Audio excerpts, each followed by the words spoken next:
प्रतिबिंब लिखवा दिए थे, प्रतिबिंब लिखवा दिए थे, डेफिनेशन भी लिखवा दिए थे। हाँ, आभासी और प्रतिबिंब का डेफिनेशन लिखवाए थे ना।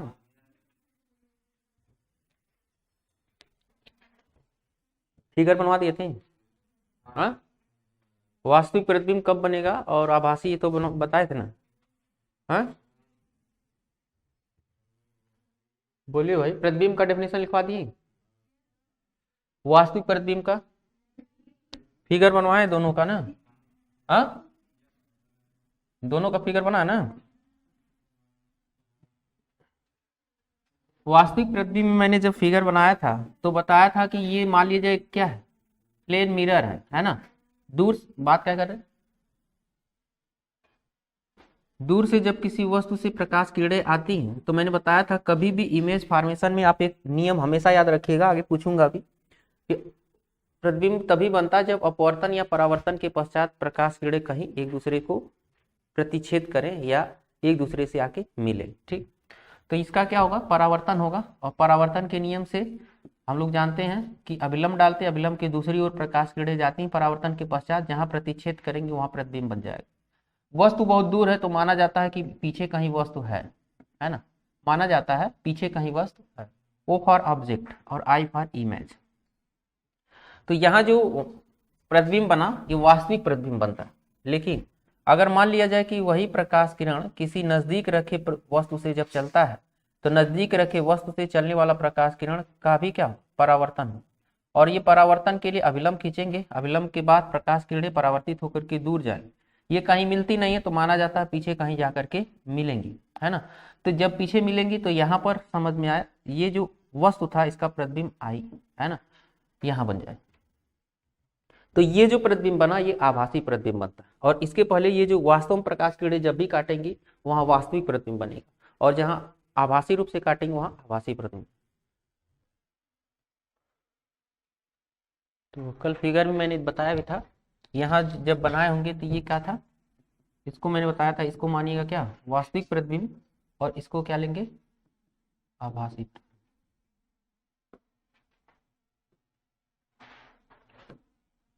ठीक है,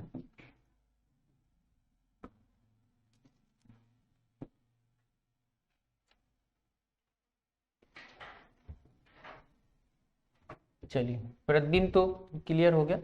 अब आगे हम लोग बढ़ते हैं प्रतिबिंब के बाद।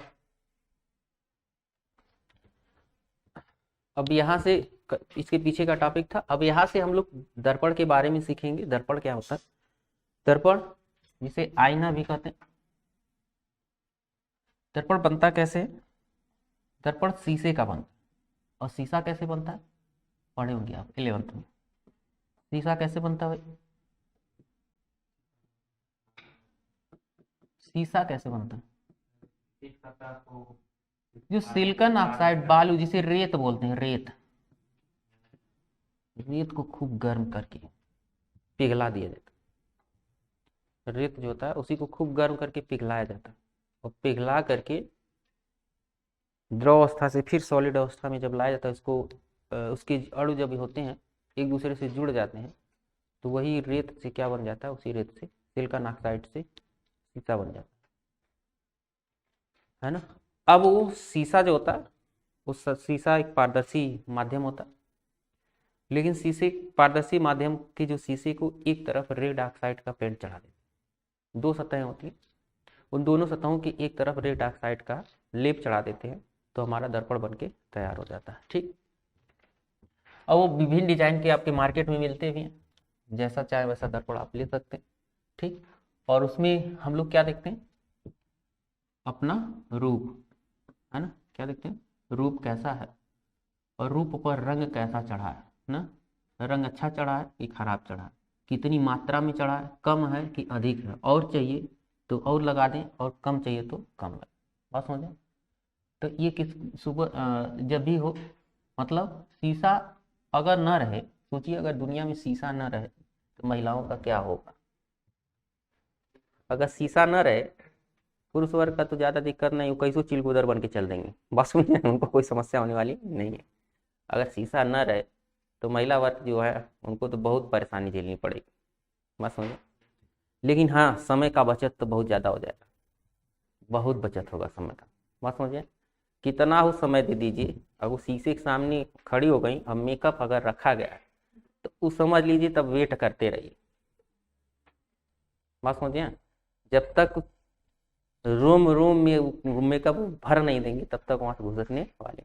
बहुत जल्दीबाजी है तब वो इतना भरने के बाद भी थोड़ा सा गड़बड़ा, थोड़ा और चाहिए, कितना होकर कंप्लीट होने वाला नहीं।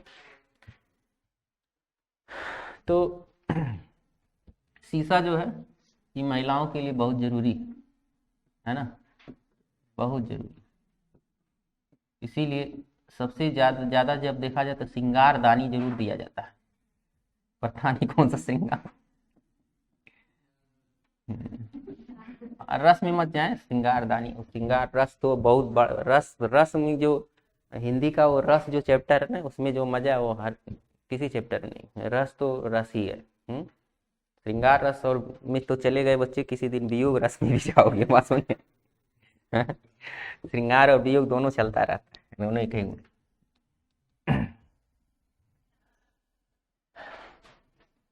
तो श्रृंगार में पढ़े होंगे आप, एक संयुक्त श्रृंगार रस और एक वियोग श्रृंगार रस।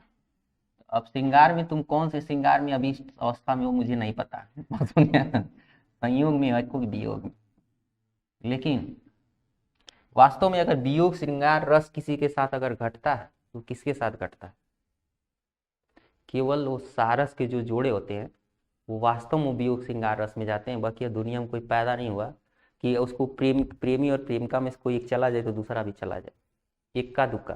लेकिन उनका 100% सत्य है कि अगर उस है अगर एक साथ उसमें से एक जोड़ा कहा जाता अगर चला गया तो दूसरा नहीं चला जाता, खुद प्राण त्याग देता। यहाँ तो प्राण नहीं त्यागा जाता एक गया चलो दूसरा ला, है ना, डेफिनेशन ही दूसरा। कई आएंगे कई जाएंगे, संयोग वियोग चलता रहता है। आइए देखते हैं हम लोग समतल दर्पण, प्लेन मिरर। प्लेन मिरर में क्या होता है? प्लेन मिरर में देखा जाए तो मान लीजिए कोई मिरर अगर है, मिरर कैसे बनाते हैं अभी मैंने आपको बताया है ना, सारी प्रोसेस बताया। हम लोग मान लीजिए यहाँ लाल ऑक्साइड का एक पेंटिंग करते हैं, ठीक। तो अब यहाँ पर जब हम लोग खड़े होते हैं, ठीक, यहाँ जब खड़े होते हैं तो हम यहाँ दिखते हैं, यहाँ खड़े होंगे तो यहाँ दिखेंगे,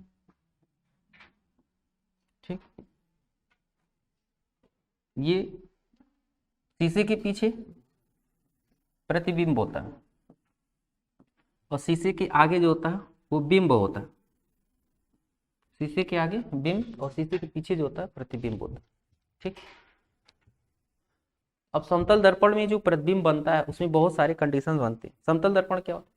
एक कांच के किसी पारदर्शी कांच के एक तरफ जब हम लोग क्या करें, समतल पारदर्शी कांच के एक तरफ हम लोग कलई कर देते हैं तो वो बन जाता है क्या, समतल दर्पण। और जो गोलीय दर्पण होता है उसकी त्रिज्या जब अनंत हो जाती है तब वो गोलीय दर्पण क्या बन जाता है, समतल दर्पण का काम करता है। आगे हम लोग गोलीय दर्पण भी पढ़ेंगे जिसमें से अवतल दर्पण और उत्तल दर्पण भी पढ़ेंगे। एक अवतल दर्पण और उत्तल दर्पण पढ़ेंगे, कब अवतल हो पृष्ठ होगा कब उत्तल पृष्ठ होगा। ये अच्छा, ये हम लोग पढ़ तो रहे हैं, क्यों पढ़ रहे हैं? क्योंकि अब देखेंगे कि हमारे दैनिक जीवन में सब मिलते हैं और बड़ा ही मदद करते हैं, इसलिए पढ़ रहे हैं ना। बना कैसे, तो अब यूज कैसे हम लोग करते हैं, तो आप देख रहे हैं पहले जो युग था, अभी कल मैंने जब कहानी बताया था, पहले का युग तो पानी में प्रतिबिंब, ठंडे पानी में प्रतिबिंब लोग देखते थे, है ना। लेकिन अब तो शीशा बन गया, उसमें देख लेते, कितना वो टेम्परेचर हो कोई दिक्कत नहीं, दिखाई देगा आपका चेहरा ना शीशे में। तो ये इसीलिए कहा जाता है विज्ञान का युग। विज्ञान का मतलब विशेष प्रकार का ये युग चल रहा है जिसमें हमें जितनी भी आवश्यकता है आविष्कार की जननी, जैसी आवश्यकता होता है ऐसा आविष्कार लोग कर लेते हैं, है ना, और उसको प्रयोग में लाते हैं। तो समतल दर्पण भी समझ में आ गया क्या होता है। आइए दर्पण के बारे में लिखते हैं, लिखिए। समतल दर्पण में जो प्रतिबिंब की प्रकृति होती है, प्रतिबिंब की प्रकृति, है ना, पहली बात तो आभासी होता। दूसरी बात, क्या आप समतल दर्पण के सामने जाते हैं तो आप ऐसे बन जाते, ऐसे पैर ऊपर सर नीचे, ऐसा दिखाई देगा, ये वाला सही है, तो समतल दर्पण में जो होता आभासी, सीधा सीधा और वस्तु के बराबर, जितने बड़े आप उतना बड़ा प्रतिबिंब बनेगा, वस्तु के बराबर।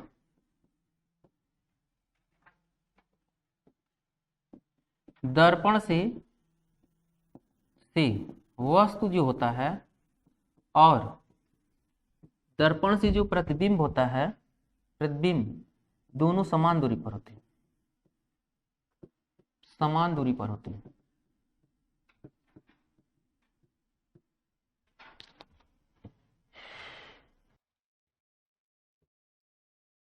और हम लोग कुछ चीजें पढ़ेंगे, समतल दर्पण की विशेष परिस्थिति, वो पढ़ के देखें। समतल दर्पण से संबंधित विशेष परिस्थितियां पढ़ें, ये इंपॉर्टेंट है समतल दर्पण के लिए, है ना। कुछ चीजें हम लोग ऐसी पढ़ रहे होंगे जो हमारे सिलेबस में नहीं है, तो सिलेबस में नहीं है लेकिन बाकी बच्चे आगे चलेंगे तो कंपटीशन में ऐसा नहीं है कि नहीं रहे, कंपटीशन में है, सिलेबस में रहे चाहे न रहे। सिलेबस तो केवल आपको मार्कशीट देने वाला है कि आप हाई स्कूल पास हो, इंटर पास हो। कंपटीशन आपको कुछ नहीं देगा, आपकी योग्यता देखा, आप कितना जानते हो। और कंपटीशन का जमाना है, इसलिए हम लोग आगे पढ़ते हैं समतल दर्पण से संबंधित विशेष परिस्थितियां।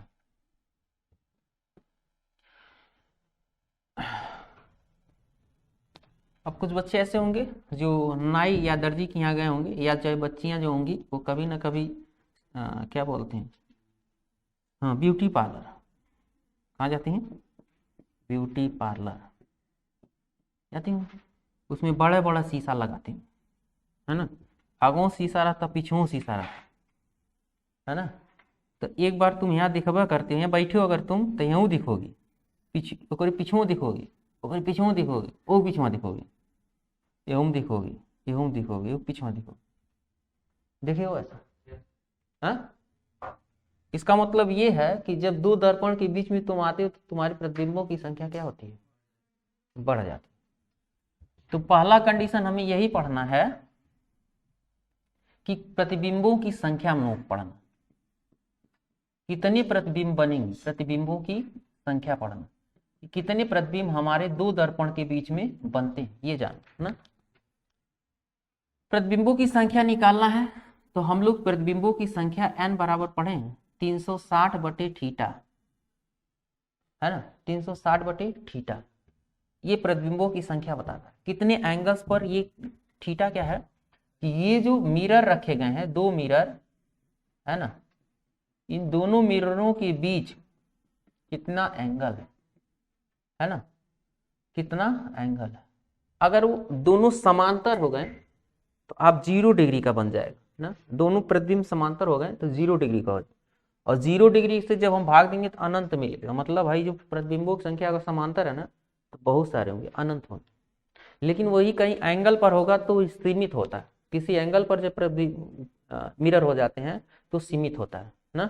तो आप जाएंगे तो वहां पर देखेंगे तो सैलून में ऐसे पीछे वाला ऐसे और पीछे वाला ऐसे, दो ऐसे रहते हैं इस एंगल पर। तो आप उसके ऊपर उसके ऊपर उसके ऊपर दिखाई देता है कि बगल वाला इसके ऊपर उसके ऊपर पीछे भी दिखाई देता है ना। तो प्रतिबिंब बहुत सारे दिखाई देते हैं जब भी दो दर्पण आप देखते हैं, तब दो दर्पण के बीच में रहते हैं तब। लेकिन एक चीज जरूर पता करिएगा कि मान लिया जाए कि हम एक ऐसा दर्पण बनाए जो गोलाकार हो, ऐसे, है ना, गोला हो ऐसे। तो दो दर्पण पहले था और इसी में हम कूद जाएं ऐसे। अब बताओ मुझे कितना प्रतिबिंब दिखाई देगा, ये आपको पता कर।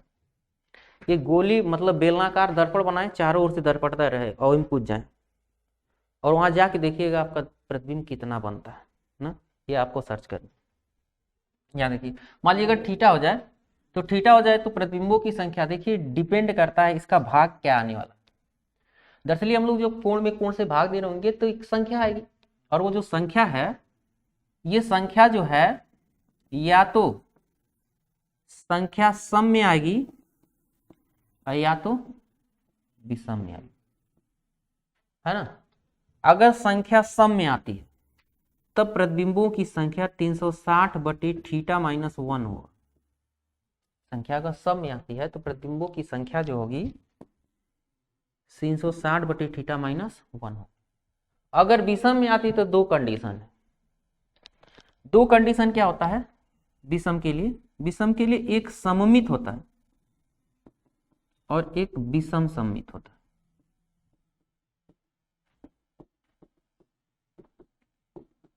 एक सममित होता है और एक क्या होता है, विषम सममित। सममित और विषम सममित गुरुजी क्या है?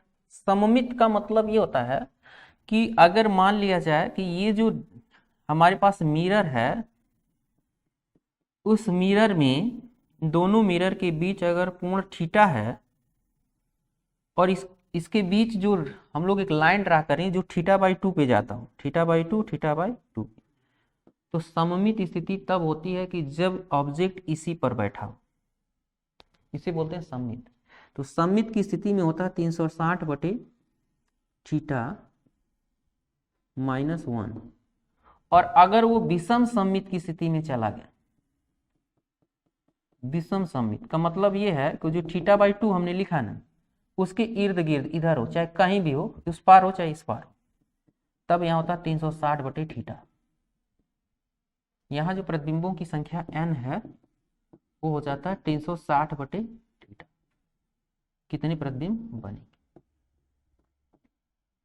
ना, ये होता है, नोट कर लीजिए।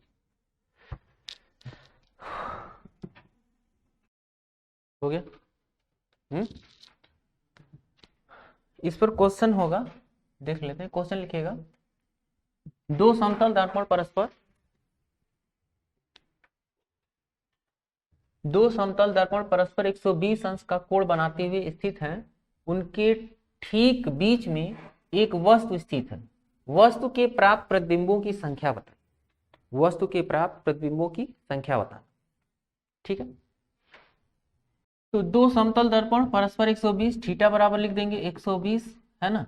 और तो हम लोग प्रतिबिंबों की संख्या 360/120 करेंगे तो हम लोगों को मिलेगा 12 3 36, 3 मिलेगा। विषम मिला ना, विषम मिला तो प्रतिबिंबों की संख्या इतना ही लेंगे ना। नहीं तो अगर ये सम में मिलता तो घटा लेते, विषम मिलेगा तो कोई दिक्कत नहीं। एक चीज और है, इस क्वेश्चन में कह रहा है उनके ठीक बीच में एक वस्तु स्थित है। इसका मतलब ये क्या है, सममित अवस्था। और सममित अवस्था में ठीक बीच, ठीक बीच का मतलब, ठीक बीच का मतलब सममित होता है। और सममित का मतलब हम लोगों ने पढ़ा 360/θ-1। तो प्रतिबिंबों की संख्या कितनी होगी, 2। अर्थात 120 डिग्री पर कोण पर अगर कोई बीच वस्तु उसके सममित अवस्था में जाके बैठ जाए तो उससे बनने वाले जो प्रतिबिंब होंगे 2 होंगे। ठीक है, आगे क्वेश्चन देखते हैं।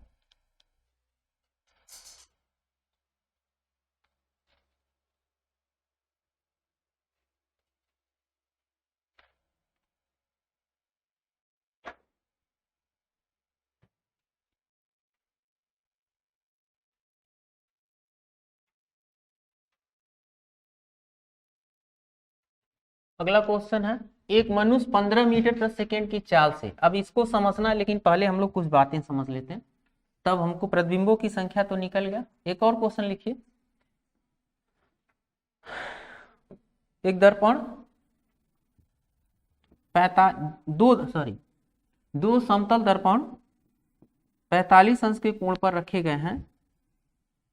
दो समतल दर्पण 45 अंश के कोण पर रखे गए हैं, तो उनके बीच प्रतिबिंबों की संख्या ज्ञात कीजिए। थीटा बराबर 45 अंश। तो प्रतिबिंबों की संख्या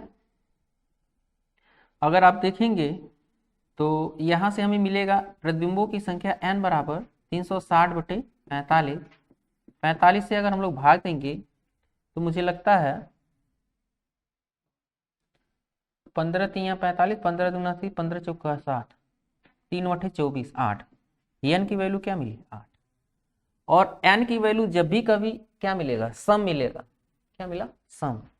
तो सम मिलने पर हम लोग क्या करेंगे, इसमें एक क्या करेंगे, घटा देंगे। तो प्रतिबिंबों की संख्या कितनी हो जाएगी, 7 हो जाएगी। एक घटा देंगे तो प्रतिबिंबों की संख्या 7 हो जाएगी।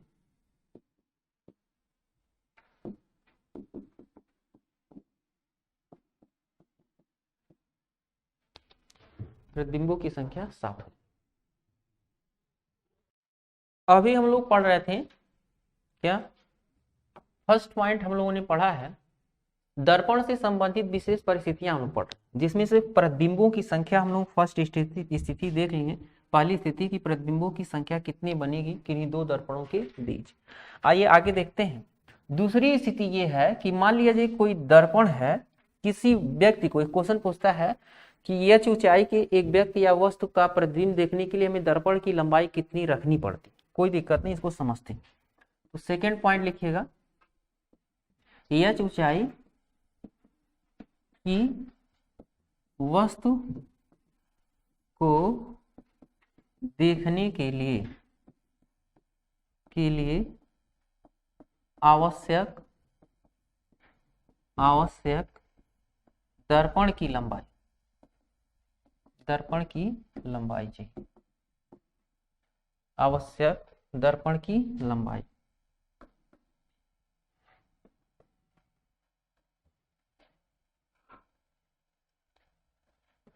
चलिए देखते हैं। दर्पण है जो, मान लेते हैं एक दर्पण है, इस दर्पण की हमें लंबाई चाहिए।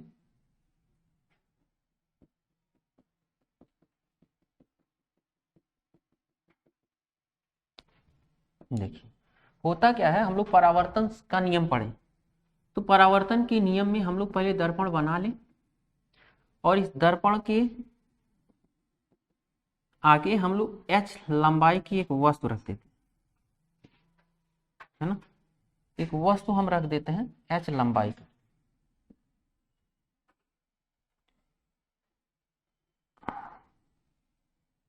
और इसके सामने जब हम लोग h लंबाई की वस्तु रखेंगे तो दर्पण को पूरा इमेज फॉर्म करना होता है ना।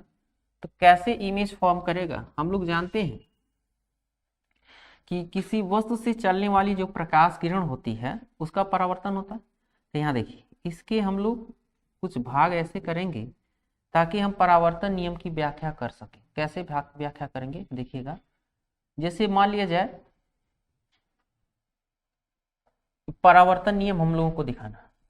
यहाँ देखिएगा कैसे दिखाएंगे परावर्तन नियम। इसके हम लोग 4 पार्ट कर दें। एक क्यों 4 पार्ट कर रहे हैं हम, एक बीचों बीच से और एक यहाँ से, ये बीच वाला पार्ट है और ये यहाँ से ना, 4 पार्ट कर। 4 पार्ट करने से हमें क्या मिल रहा है, 4 भाग करने से हम लोग प्रकाश किरण ले चलेंगे। जब जैसे यहां से प्रकाश किरण यहाँ आपतित होगी है ना, और परावर्तित होकर के यहाँ तक जाएगी, ठीक। और यहां से प्रकाश किरण यहाँ आपतित होगी, परावर्तित होकर के यहाँ जाएगी, यहाँ आपतित होगी और परावर्तित होकर के यहाँ। ये प्रकाश किरण है।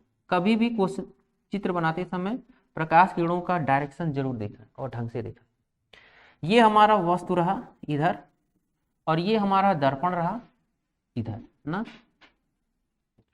तो हम ये देखते हैं कि वस्तु से चलने वाली जो प्रकाश किरण है वो कितने रेंज के दर्पण से परावर्तित हो जा रही है, पूरी जो वस्तु है वो कितने रेंज पर परावर्तित हो जाती है। तो मैंने कहा अगर ये h ऊंचाई का है, ये जो मिरर है, इस मिरर को मान लें टोटल h लेंथ का है, तो ये 4 पार्ट हम लोगों ने इसलिए किया क्योंकि ये दोनों में हमने समान परावर्तन दिखाया ना। समान परावर्तन दिखाएंगे तो आप यहां से यहां तक ही दर्पण जो है इसको पूरे इमेज को परावर्तित कर पा रहा, पूरे से पूरे इमेज को ये दर्पण जो है इतना भाग परावर्तित कर पा। तो मैंने कहा ये 1/4, ये 1/4, ये 1/4, तो यही इतना जो लेंथ है वो कितना है, 1/4, 1/4 मतलब आधा, h/2 है ना, h/2। h/2 लेंथ ही पूरे इस वस्तु की लंबाई को परावर्तित कर पा रहा, अपने अंदर परावर्तित कर पा रहा है, जो इसका इमेज पूरा का पूरा यहाँ बना लेगा ना, पूरा का पूरा इमेज यहाँ पर बना लेगा। और जब बना लेगा तो हमें यहाँ क्लियर हो जाता है आवश्यक दर्पण की लंबाई जो है h/2, ये ध्यान रखेंगे। ये कई बार प्रश्न उस एग्जाम में भी पूछा गया।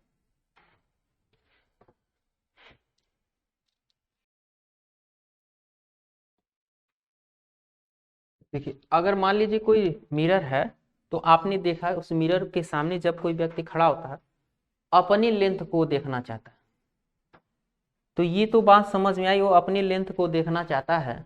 तो अपनी लेंथ की जो लंबा लेंथ है, अपना लेंथ, उसके आधा का अगर दर्पण है तो पूरा इमेज फॉर्म कर लेगा जो मिरर है। अगर मान लीजिए इसी से जस्ट पीछे दीवार हो, ध्यान समझिएगा, हम लोग अगला टाइप लिखेंगे लेकिन हम यही समझा रहे हैं। इसी के जस्ट पीछे एक दीवार हो जहां ये खड़ा है, यह व्यक्ति जो जहां खड़ा है के बीचों बीच, और इसी के पीछे दीवार है, और दीवार की लंबाई एल लेंथ की हो, तो मिरर जो है उसका लेंथ क्या होना चाहिए इसके सामने कि पूरा दीवार उसको इसके मिरर में दिखाई दे दे। अब देखिएगा कि जितना बड़ा दीवार है उतना बड़ा हमें मिरर की आवश्यकता नहीं पड़ता है ना। कोई भी अगर हमें चित्र देखना है, छोटे मिरर में भी पीछे का जो जितना दूर होता है, बहुत बड़े बड़े वस्तु उसी में आ जाते हैं। जैसी दूरी बढ़ती है, छोटा ही मिरर बड़े दूर स्थित वस्तुओं के अपने अंदर प्रतिबिंब बना लेता है। इसका मतलब उसका लेंथ क्या होगा, कब, जब व्यक्ति यहां खड़ा हो और इसी के जस्ट पीछे कौन हो, दीवार हो। तो हम लोग इसका पार्टीशन फिर करेंगे। कैसे करेंगे देखिए,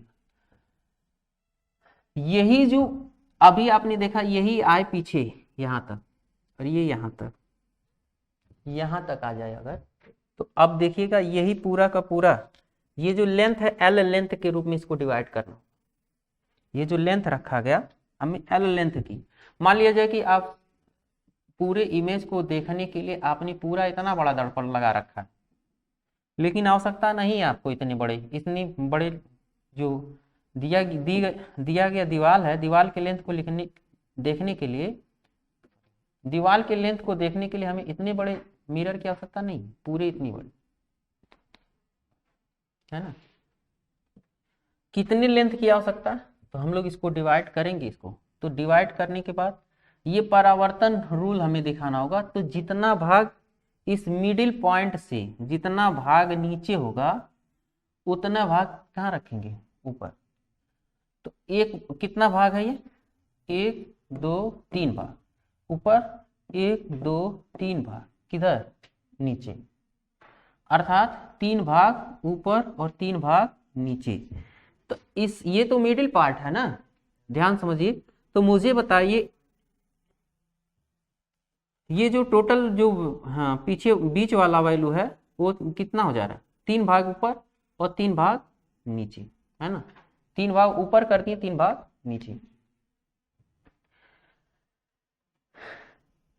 तो अगला पॉइंट लिखिएगा, क्या हम खोजने जा रहे हैं उसको हेडिंग में लिख लेते हैं। लिखिएगा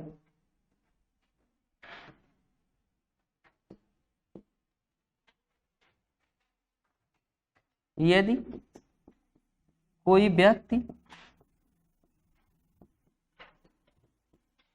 यदि कोई व्यक्ति दीवार और दर्पण के मध्य खड़ा हो तब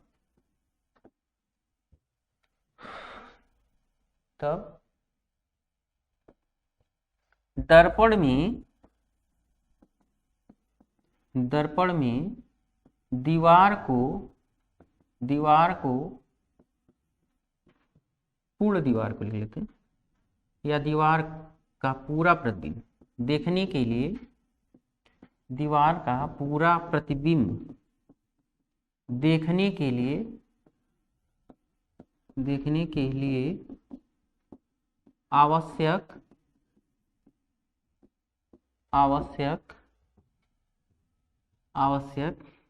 दर्पण की लंबाई कितने लेंथ का रखें ताकि पीछे वाला जो दीवार है पूरा पूरा दिखाई दे दे। ठीक,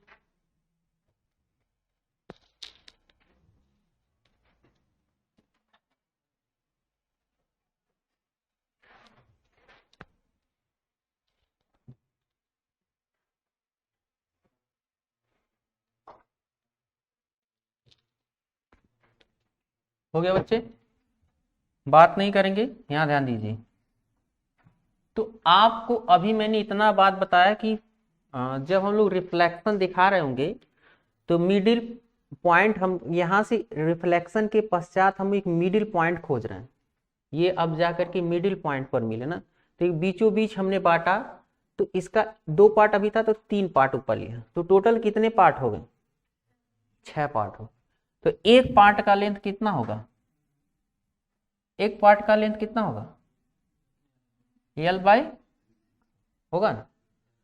तो ये जो मिरर है L/6 और L/6 टोटल जोड़ेंगे तो कितना आएगा? इन दोनों को जोड़ देंगे तो कितना होगा? जोड़ेंगे तो 2L/6 होगा, 2 3 जा 6, तो L कितना आएगा? 3, L/3 हो जाएगा। इसका मतलब हमें जो मिरर दे रखा है, ध्यान समझिए, यहाँ फिगर हम लोग बनाएंगे, बनाइए तुरंत, दर्पण बना दीजिए।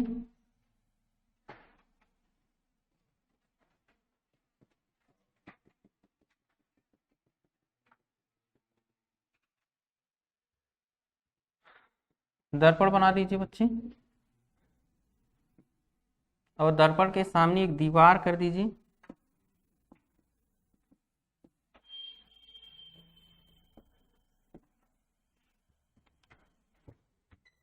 दर्पण के सामने दीवार और बीच में एक व्यक्ति है, इसी को देखना है।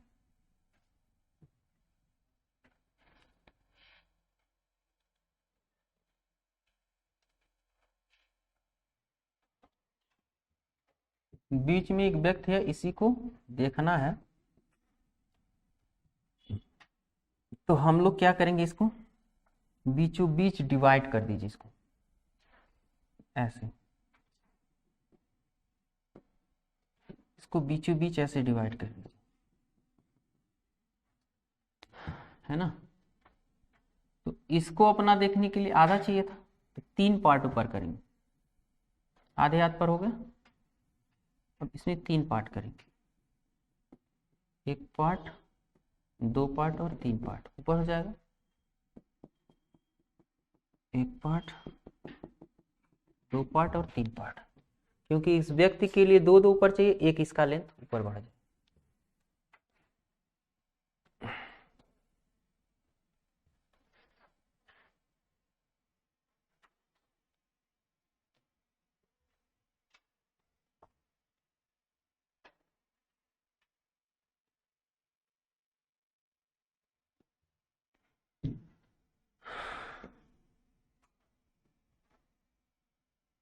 हम लोगों ने यही सीखा था, यहाँ पर था क्या, यहाँ से यहाँ तक हम लोगों ने सीखा था कि जब प्रकाश किरण यहाँ से चलेगी तो परावर्तित होकर के यहाँ मिल जाएगी, और प्रकाश किरण यहाँ चलेगी तो परावर्तित होकर के यहाँ मिल जाएगी।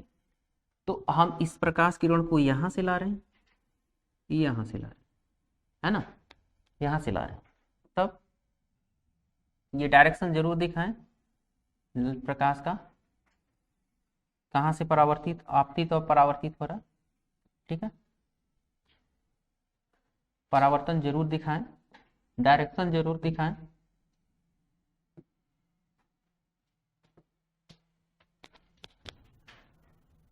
टोटल लेंथ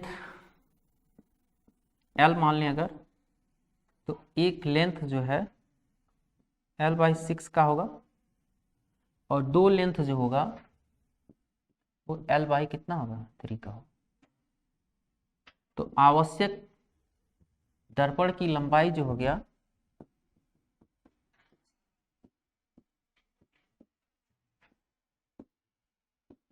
दर्पण की लंबाई L/3 होगा। आवश्यक दर्पण की जो लंबाई होगी वो L/3 होगी। आगे प्रॉपर्टी हम लोगों को जो पढ़ना है, कौन सी प्रॉपर्टी, यो देखते हैं। अगली प्रॉपर्टी है हम लोगों के पास, तीसरी पढ़े थे ना, तो चौथा प्रॉपर्टी है हम लोगों के पास कि अगर कहीं मिरर हो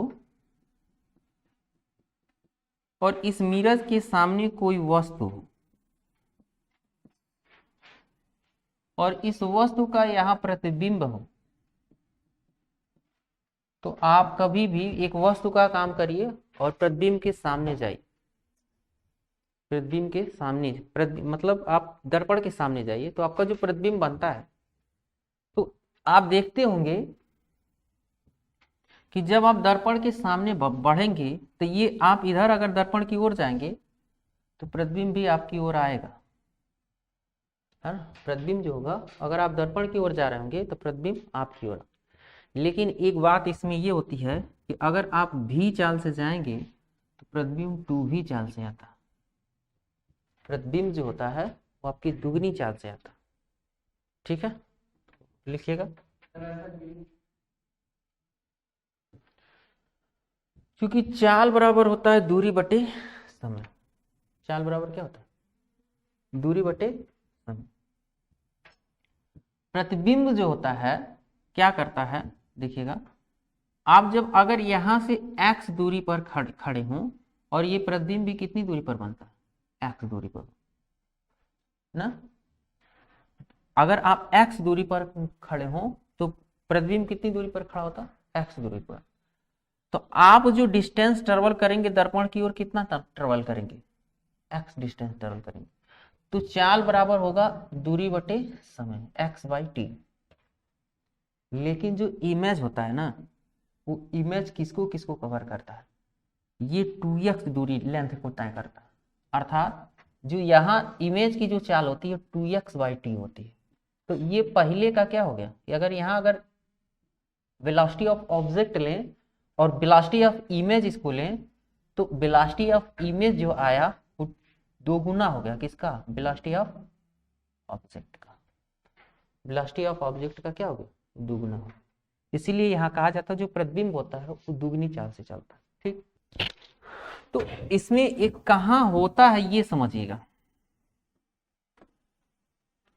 अगर समतल दर्पण दे रखा है और उनको लंबवत रखा जाए,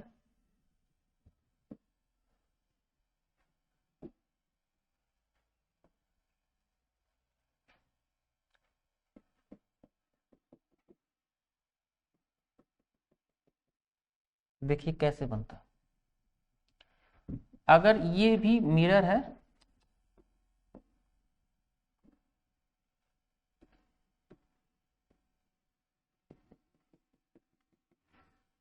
और ये भी मिरर है और ये 90 अंश पर रखे, तो जो वस्तु है उसको हम लोग यहां रख दें, ऑब्जेक्ट को। उसके बीच अगर कोई प्रतिबिंब यहां बनी, ऑब्जेक्ट यहां हो, तो इसके जो प्रतिबिंब होते हैं कहाँ बनते हैं देखिए। उसके जो प्रतिबिंब होते हैं वो प्रतिबिंब, एक प्रतिबिंब यहाँ बनता है I1 और एक प्रतिबिंब बनता है I2 2, और लास्ट वाला प्रतिबिंब जो बनता है कौन? I3 3। और हम लोगों ने पढ़ा ही था 360/θ 90-1 प्रतिबिंबों की संख्या। 4-1 लेंगे तो कितना आएगा? 3। लिखेगा 2 लंबवत दर्पणों के बीच प्रतिबिंबों की संख्या 3 होती। 2 लंबवत दर्पणों के बीच प्रतिबिंबों की संख्या कितनी थी? तो एक क्वेश्चन है जिसमें हम लोग छोड़ दिए थे। एक मनुष्य 15 मीटर प्रति सेकंड की चाल से दर्पण की ओर दौड़ता है, तो इसके प्रतिबिंब की चाल क्या होगी? तो अभी आपने पढ़ा था कि प्रतिबिंब की जो चाल होगी उसकी क्या हो जाएगी? दोगुनी हो जाएगी। तो प्रतिबिंब की चाल कितनी आएगी? 30 मीटर प्रति। इजी क्वेश्चन होता है, इसको बहुत ज्यादा लगाने की आवश्यकता है। दुगुना हमेशा याद रखिए, दुगुने वेग से प्रतिबिंब चलता है। ठीक, आगे बढ़ते हैं। अब हम लोगों ने अभी जो दर्पण पढ़ा वो समतल दर्पण पढ़ा। हमें अब आगे पढ़ना गोलीय दर्पण, और गोलीय दर्पण ही इस चैप्टर में अहम भूमिका में रहेगा। ठीक, गोलीय दर्पण क्या होता है? जैसे मान लिया जाए कि आप एक कांच को, एक गोला, कांच का एक गोला बनाए, उस कांच के गोले को के टुकड़े काट रहे।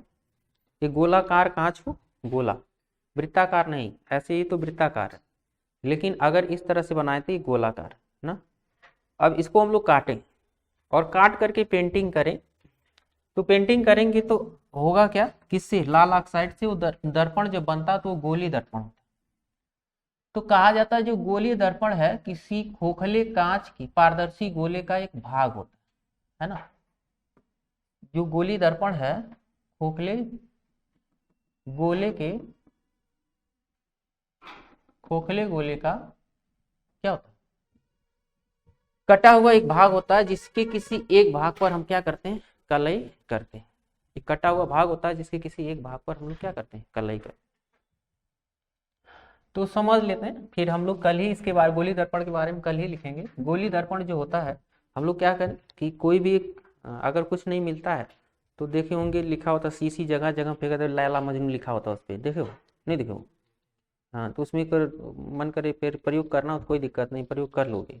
क्या करो, सीसी एक सीसी खरीदो, मारो, टन हो जाओ, उसके बाद फिर हैं दूसरे काहे दे दोगे, पैसा नहीं लगेगा।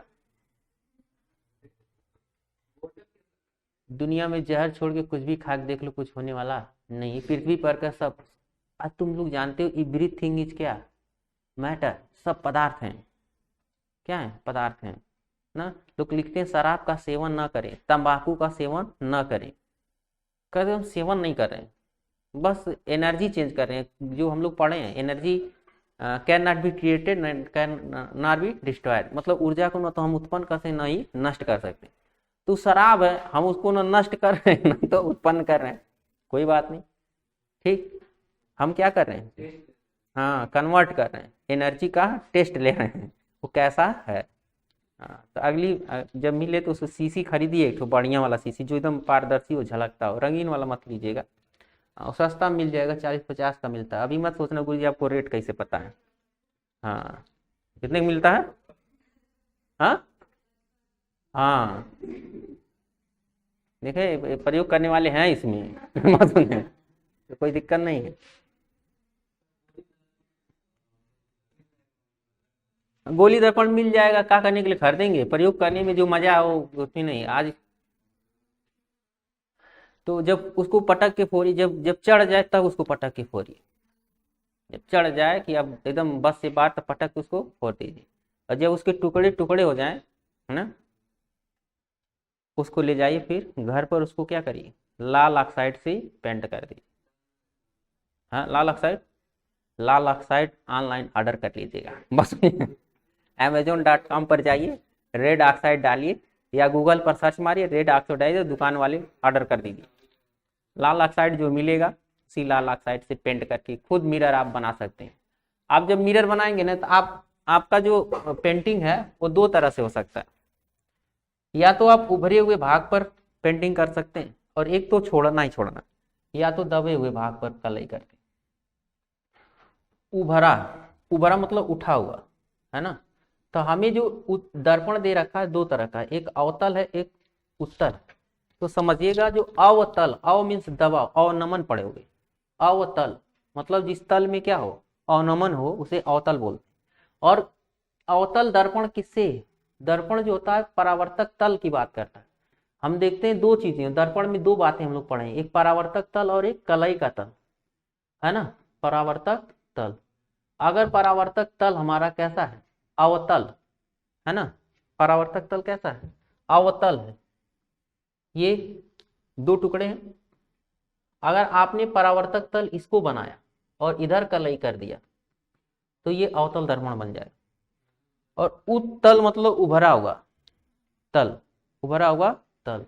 अगर आपने परावर्तक तल को क्या किया, उभरा हुआ रखा और दबे हुए भाग पर कलई कर दिया तो आपका प्रयोग पूरा हो जाएगा, एक अवतल दर्पण बन जाएगा। और क्या बन जाएगा, तल दर्पण बन जाएगा ना। बहुत आसान है, आज करके देख लीजिएगा। फिर मिलते हैं कल, धन्यवाद।